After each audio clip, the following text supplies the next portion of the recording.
Buenas noches, mi nombre es Carolina García Cardona, soy estudiante de quinto semestre de Ciencias de la Información y la Documentación, Bibliotecología y Archivística de la Universidad del Quindío. Este video es para la materia Organización y Descripción de Archivos a cargo del docente Edwin Alonso Sosa. El tema propuesto para la unidad número 5 es Estándares Internacionales de Descripción, la norma ISAAR CPF. Primero vamos a hablar de la definición de la norma ISAAR CPF. Esta norma es una norma internacional que habla sobre los registros de autoridad de archivos relativos a las instituciones, personas y familias. Esta norma es una guía que nos sirve para la elaboración de registros de autoridad y asimismo nos brinda las reglas generales para establecer encabezamientos archivísticos autorizados que describen las entidades, las personas o familias que aparecen como productoras en las descripciones archivísticas. Por eso cabe recalcar que cuando hablamos de los encabezamientos que se rigen ante esta norma, hablamos de encabezamientos normalizados, o sea, nos referimos a la norma a la forma como deben ir los nombres de los productores de archivos y a su vez para entender todos los atributos que son necesarios para entender el producto y el contexto de cada conjunto documental. El alcance de esta norma ISAAR CPF es a nivel mundial, ya que hablamos de una norma de índole internacional que busca una normalización global, tanto en estándares como en estructura e implementación de los encabezamientos en cuanto a la autoridad, organización y bajo quien está a cargo del archivo. Esta norma se puede implementar en cualquier institución y asimismo también se pueden tomar los puntos más relevantes de la norma. También es de vital importancia mencionar que todos los archivos por lo general cuentan con un código de identificación que permiten, valga la redundancia, identificar el país, la nación y el actor del acervo archivístico. La finalidad de las normas ISAAR SPF, sin duda, es establecer lineamientos que ayuden a llevar a cabo la descripción de los archivos de manera concisa, precisa y aceptada, para que de esta forma se pueda brindar un uso eficaz. También tiene como finalidad establecer reglas generales, pues para el registro de autoridades, para entidades, familias y personas. Los objetivos de las normas ISAAR CPF se concentran en la implementación de normas generales para la normalización de las descripciones archivísticas relativas a los productores de los documentos de archivo y al contexto de su producción, de forma que esto permita el acceso a los archivos y a los documentos basados en una descripción de su contexto de producción, que está relacionada pues con la descripción de sus propios documentos.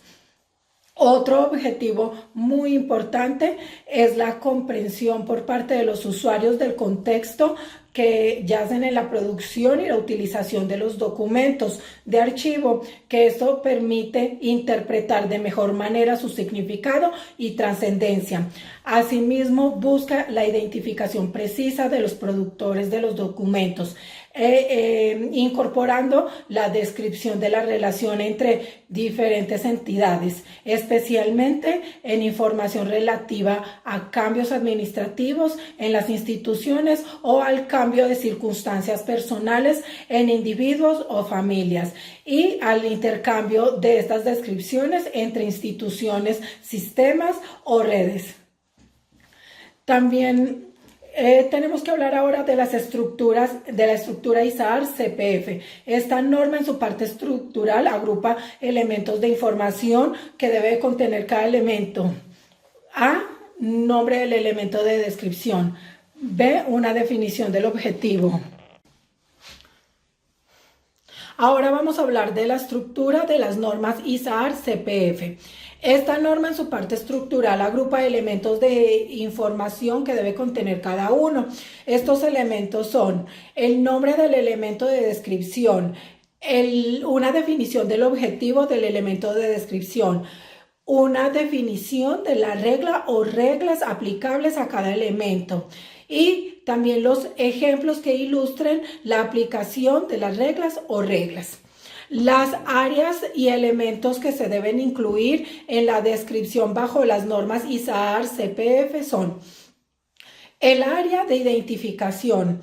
Cuando hablamos del área de identificación, esto incluye la información que identifica unívocamente a la entidad que esté describiendo y que define en un punto de acceso normalizado. También tenemos el área de descripción. En este se proporciona información pertinente sobre la naturaleza, contexto y actividades de las entidades que se están describiendo. El área de relaciones. En este se consignan y se describen las relaciones con otras instituciones, personas y familias. Tenemos el área de control. En esta se identifica de forma unívoca el registro de autoridad y se incluye la información necesaria sobre cómo, cuándo y por qué agencia se creó y se actualizó el registro de autoridad. Los elementos que debe contener un registro de autoridad basados en la norma ISAAR-CPF son los siguientes. Primero, la fecha de existencia. Segundo, historia. Tercero, lugares. Cuarto, estatuto jurídico. Quinto, funciones, ocupaciones y actividades. Sexto, atribuciones, que son las fuentes legales. Séptimo, estructuras internas y genealogía. Y el octavo, pues es el contexto general. A continuación voy a dejar un ejemplo de descripciones archivísticas según las normas ISAAR-CPF. Muchas gracias por su atención.